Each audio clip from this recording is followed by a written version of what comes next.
در اینجا شما ببینید که ما میخوایم تمام پیام ها و مسیج ها و همین رقم تمام جزئیات این واتساپ را از این موبایل میخوایم که در این موبایل در واتساپ انتقال بدیم بدون که یک مسیج یا یک پیام دیلیت شود. اگر شما هم یک موبایل جدید میخرید و میخواین که تمام مسیج ها و پیام هایی که شما در موبایل سابقتان در واتساپ دارین و این میخواین که در موبایل جدیدتان انتقال بدین، پس این ویدیو را از اینجا تا با آخر با ما همراه باشید. در این ویدیو ما میخوایم که این طریقه را به شما یاد بدم.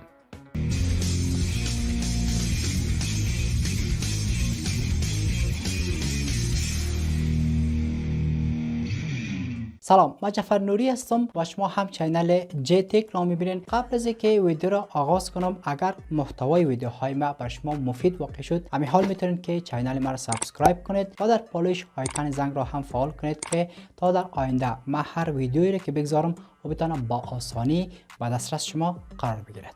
خب قبل از اینکه ما برم این طریقه به شما یاد بدم، ابتدا میرم یک بار میبرم که آیا واتساپ ما اپدیت هست یا نه. در اینجا میرم و در قسمت تایپ میکنم واتساپ بیتا و اینا سرچ میزنم و اگر اپدیت نبوده از اینجا شما حتما باید اپدیت کنید که ببینید از ما اپدیت نیست و در قسمت ما کلیک میکنم و نسخه بیتای جدید واتساپ را در موبایل خود ما اپدیت میکنم و حال ما در اینجا کلیک میکنم و در اینجا هم بالای اپدیت کلیک میکنم و واتساپ را در این موبایل هم ما اپدیت میکنم. خب حال ببینید که ما هر دو نسخه واتساپ را در این موبایل اپدیت کردم و حال ما میرم در قسمت بالای گزینه اوپن کلیک میکنم و در این موبایل ببینید که ما هنوز واتساپ را فعال نکردیم و در اینجا در این موبایل میرم و ما میخوایم که واتساپ را در این موبایل باز کنم و تمام مسیج ها و پیامایی که ما در این واتساپ دارم میخوایم که تمامش به این واتساپ در این موبایل همین رقم انتقال کنه. حال ما میرم در قسمت بالای این سه نقطه کلیک میکنم و بعدا میایم بالای گزینه ستینگ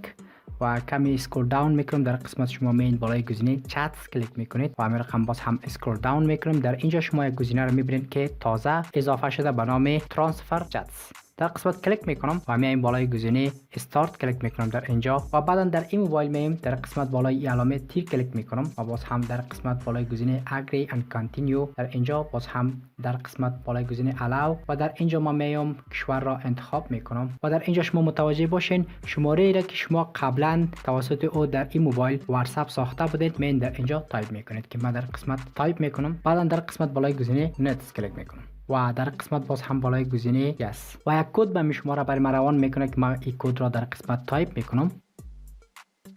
و بعد که من کد را در اینجا تایپ کردم باز هم بالای گزینه کانتینیو کلیک میکنم و در قسمت وای فای میخواد که قبلا من با وای فای وصل هستم و در اینجا بالای گزینه کانتینیو کلیک میکنم و در قسمت بالای گزینه الاو و همین کد را من توسط این موبایل اسکن میکنم.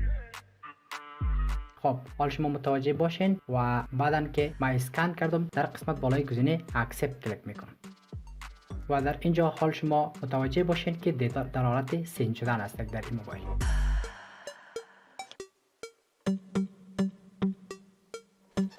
و بعدا در اینجا ما بالای گزینه دن کلیک میکنم و در قسمت بالای گزینه نتس و باز هم در اینجا بالای گزینه کانتینیو کلیک میکنم و در قسمت بالای گزینه الاو و در اینجا ما نام خود را تایپ میکنم و بعدا که ما نام را در اینجا تایپ کردم باز هم بالای گزینه نتس کلیک میکنم. ببینید دوستا که واتساپ در این موبایل با تمام جزئیات و معلومات در این موبایل انتقال پیدا کرده و همین رقم شما هم اگر تلفن جدید میخرین و میخواین که معلوماتتان و تمام اطلاعات واتساپتان از موبایل سابقتان و موبایل نوتان انتقال پیدا کنه میتونید که از این طریقه کار بگیرید. خب دوستا این هم بود طریقه انتقال دادن تمام دیتا و اطلاعات واتساپ از یک موبایل به موبایل دیگه. اگر شما میخواین که همین رقم ویدیوهای بیشتری مرا ببینید پس همین حال رفته چینل ما سابسکرایب میکنید و منتظر ویدیوهای بعدی ما میباشید.